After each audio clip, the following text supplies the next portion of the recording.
it's absolutely essential now to coordinate, not just with the unions that came out already, but with the other bigger battalions. I think this is where the NSSN comes in. They bring the most political, most advanced elements in all the unions together and come up with a common strategy. And we have to demand of those union leaders who think that they're going to somehow ride this out. You know, I don't know what the strategy is. Maybe they think David Cameron's going to be hit by a bus or something in the meantime. You know, it's not going to reach them. But it's absolutely imperative that they get off their backsides now and start building a fight back and coordinating with the other unions. Because if they don't, if we allow ourselves to be picked off one by one, we're obviously all going to suffer and we're going to be in a weaker position, even if those unions are forced eventually to fight for their own memberships. Mark Sawaka, by the way, absolutely exposed this charade that negotiations were going on. Because he said, well, they've implemented most of their cuts anyway. Very clear about that on the TV, as were the teachers' leaders. We've come a long way as trade unionists, we've come a long way as supporters of a National Shop Stewards Network. But I think it's going to come into its own time now. Now's the time that we have to redouble our efforts. We've got to get out there and organise. So let's look towards the autumn. We've got a big campaign to build for the autumn. And we have to tell these trade union leaders that aren't involved in the campaign now, we've got to tell them, if you're not prepared to take on the government, if you're not prepared to stand up and do what your members demand that you do, then you're going to have to go. And we've got to be instrumental in making it go. Because this is a fight that we actually are all in together as workers. And those trade union bureaucrats that aren't involved have got clear choice. You're either on our side or you're on their side. If you're on our side, you've got to fight. If you're on their side, you've got to go.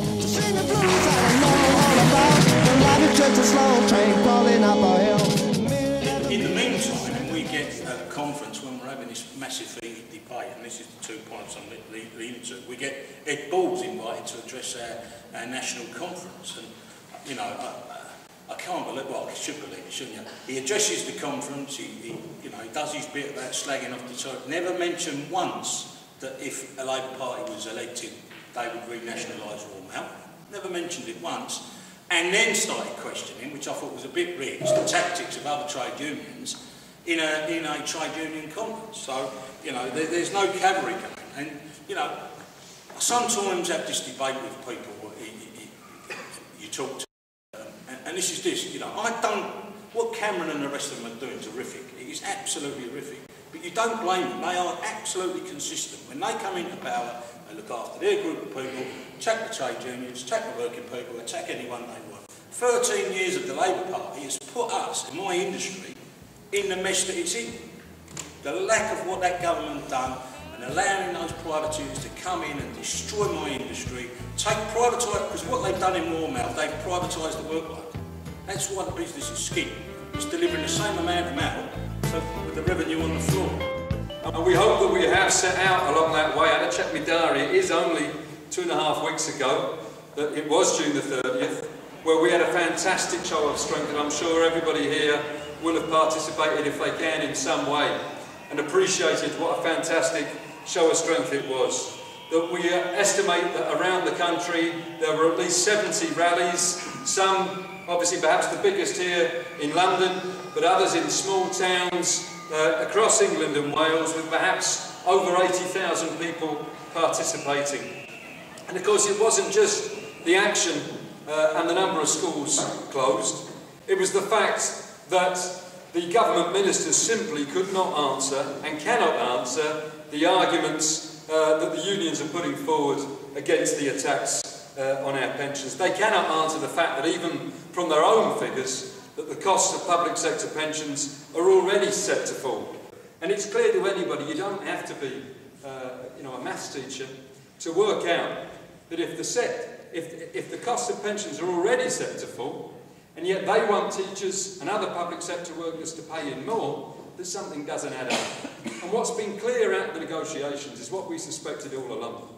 Obviously, in part, they want us to pay in more so that the government can take more to bail out their deficit and bail out the bankers that they've paid out the money for. But what's also been very clear, if you track back through what the CBI have been saying for the last 3-4 years, that this is all about their other big issue, which is about privatisation.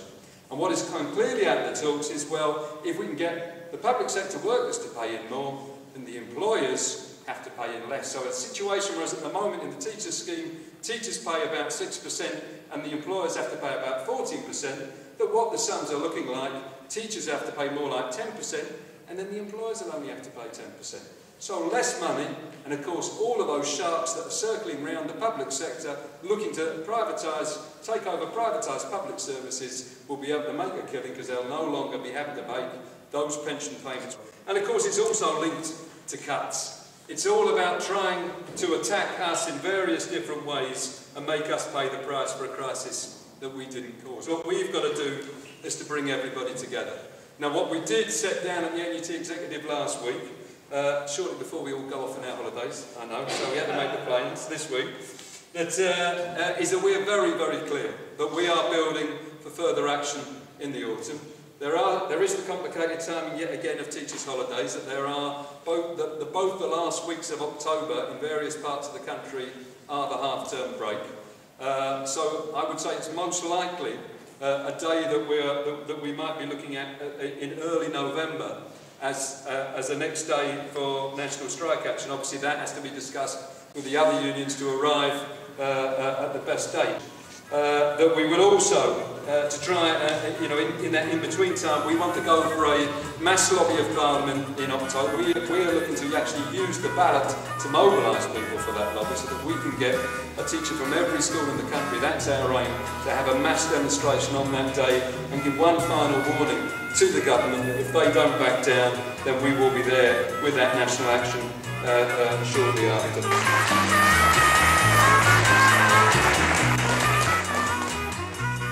In terms of pensions, firstly, clearly Martin's mentioned it's about deficit reduction, it's not about anything else. We had a meeting last week in Manchester, which was the start of the official campaign to get things up and running, and our General Secretary, Matt Rudd, was very clear, and I think he made a very salient point. Paying 3% more on your pension, all that is a pay cut. That's a 3% pay cut, that's what it is. And I've been in the fire service for 8 years now, I've never had a pay rise above inflation. So in real terms, our members have been getting worse and worse off, and now we're being faced with work more, pay more, work longer, get less, and are we prepared to accept it? Well, clearly the FBU's answer to that is no. And basically, if there's a 10% dropout rate, the money that they're going to save by making us pay more, they'll start to lose because they haven't got the money going in. Our survey showed a 27% dropout rate. Now what that means is if all those people are true to their word, that's 5 times as much you're going to lose than you're going to save. So it's obviously even an economic nonsense. It's very easy to tick a box and say you're going to pull out the pension scheme, but our friend over there has alluded to the fact that we've got a situation where we've had no pay rises, people are expected to contribute more, food is at 6% inflation, gas and electric prices. The one thing that I think is holding this situation together is interest rates being so low. And once interest rates start going up, I know that firefighters, like everyone else, have got a level of debt, they've got their mortgages to pay. You will get to that point where it's it's the perfect storm and there has to be a response. So moving forward of where we go with debates, it'll be interesting to see where that times in. So what are we doing? We're balloting our members, and our General Secretary's made it very clear. It's not going to be one-day action. We're fully prepared. If we're going out on strike, it's going to be serious and sustained action. We're obviously doing the work. We've got a proud tradition in the FBU that when we ballot, we get very high turnouts, and we don't have any exemptions. So if we go out the doors, everyone goes out the doors. It's not like, well, there's a factory down there that we need to cover for. So throughout the board, we're going to be out on strike. It seems to me that we had a conventional wisdom pre-crisis, which was deregulate the banking system, and everything will be all well and good, and the world will be a fantastic place. And that, came crashing down and went with a bang. Now they've taken that conventional wisdom and they're trying to push it onto our public services. Now, if it was so disastrous in the banking system, where is the evidence that it's going to work in the public sector? It's clearly not, is it? So we've got to make sure we mobilise, build support, build unity, and take this government on. Thank you.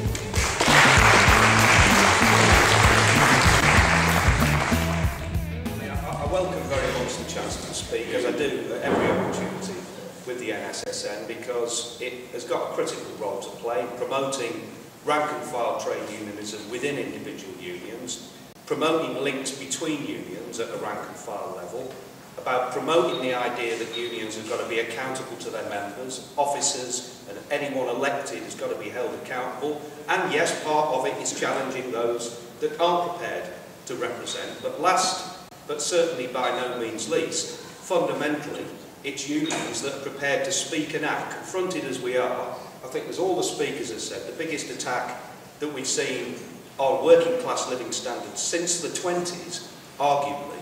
You know, what we want are not just the right to pay your subs.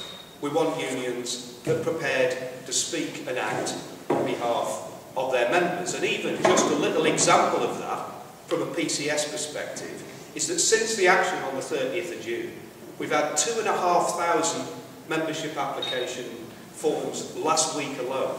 And our membership section are so swamped by the numbers of membership application forms, they haven't had time to count them. And they are in the thousands. And I cite that because I think every speaker has made the point. It's when unions are prepared to speak and act that people realise why should you join in the first place, why you should get active in a union, why you should put yourself forward as a rep, why you should support the union campaigns. And that, I think, is first and foremost why the NSSN is such a vital organisation, not least at the present moment. It's worth pointing out that in any conception of democracy, you look at United Nations declarations, all assessments of a democratic society confer on workers the right to organise into unions, freedom of assembly, freedom to organise, freedom to withdraw your labour. And whatever happens to a union that invokes those rights, they're on the receiving end of an attack in the media. It's because they fear the latent union power that exists in British society. So we make, none of us make, any apology for unions that are prepared to use that power in defence of our members. It's why unions were built in the first place, and as I said, it's why people join in the first place, and it's why unions are prepared to act against what constitutes a pension robbery. The action on the 30th of June, the new tactic of the government is to now try and divide and rule us. Of course, I have to choose my words carefully. Some union leaders are a little bit more receptive to the divide and rule tactic than others. The £2.8 billion worth of savings they expect to make in public sector pensions don't affect local government. So certain unions may be attracted to the idea, well, if we can keep a lid on what are already very high employee contributions, we can sell out on pension age, we can sell out on future accrual, we can ignore the impact of RPI and CPI, but by keeping employee contributions in the region of 7 and 8%, then perhaps we won't risk the mass exodus out of the local government scheme if the employee contributions are hiked up. Now, this is all being choreographed.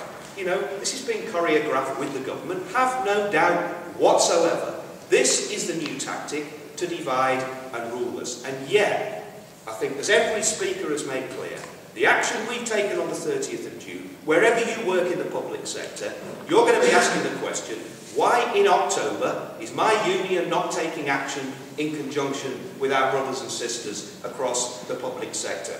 We can all say with confidence, without overstating it, that the 30th of June, in many respects, was one further important stage on the way of developing the mass opposition that exists out in British society.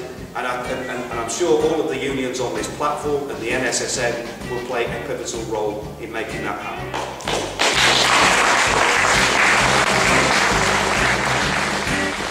One bourbon, one scotch.